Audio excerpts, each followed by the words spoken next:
Bonjour tout le monde, pour cette seconde vidéo sur l'invite de commande, on va continuer de travailler sur la gestion des dossiers. On va avoir des commandes qui sont très importantes et beaucoup utilisées, qui sont celles qui permettent de renommer, copier, déplacer et supprimer un dossier.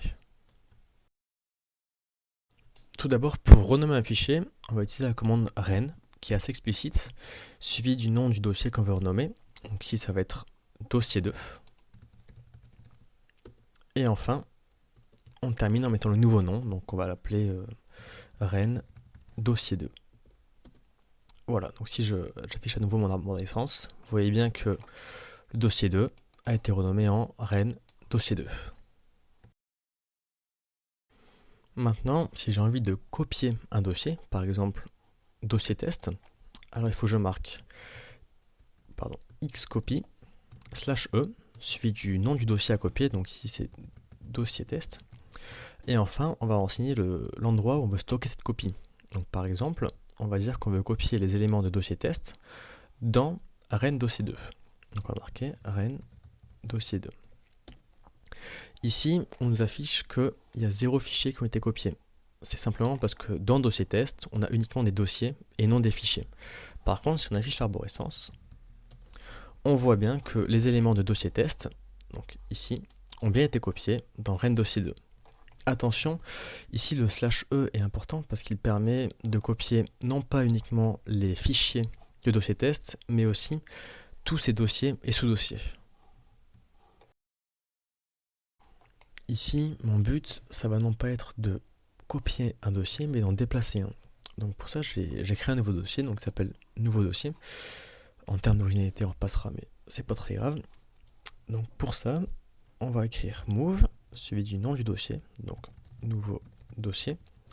Et enfin, on va renseigner dans quel dossier est-ce qu'on veut le dépasser. Donc nous, on veut le dépasser dans dossier test. On nous confirme qu'un répertoire a été déplacé, donc un dossier a été déplacé. Et on va vérifier ça avec la commande tree, qui affiche l'arborescence. On voit bien que nouveau dossier a bien été déplacé dans le dossier test. Il nous reste un dernier élément à voir par rapport au dossier dans cette vidéo, c'est la suppression. Alors, imaginons qu'on veut supprimer nouveau dossier, qui est un dossier vide, comme vous voyez. Il nous suffit de marquer rd, suivi du chemin qui nous amène jusqu'à nouveau dossier. Donc on passe tout d'abord par dossier test, un anti-slash, et puis le dossier qu'on veut supprimer, donc nouveau dossier. Donc si j'affiche mon arborescence, on voit bien que nouveau dossier n'existe plus. Il a été supprimé. Si j'ai précisé que le dossier qu'on vient de supprimer était vide, c'est qu'il y a une raison. Par exemple, si on veut supprimer ren dossier 2, donc on voit bien que c'est un dossier qui n'est pas vide, il y a des sous-dossiers. Alors on utilisera toujours la commande rd, mais on devra rajouter /s, et encore une fois suivi du nom du dossier à supprimer, ren dossier 2. On nous demande si on est sûr, donc pour nous c'est le cas, et vous voyez que le dossier ren dossier 2 a été supprimé. Et vous l'aurez compris, si on utilise la commande rd sans le /s sur un dossier non vide, par exemple dossier test, alors on aura un message d'erreur.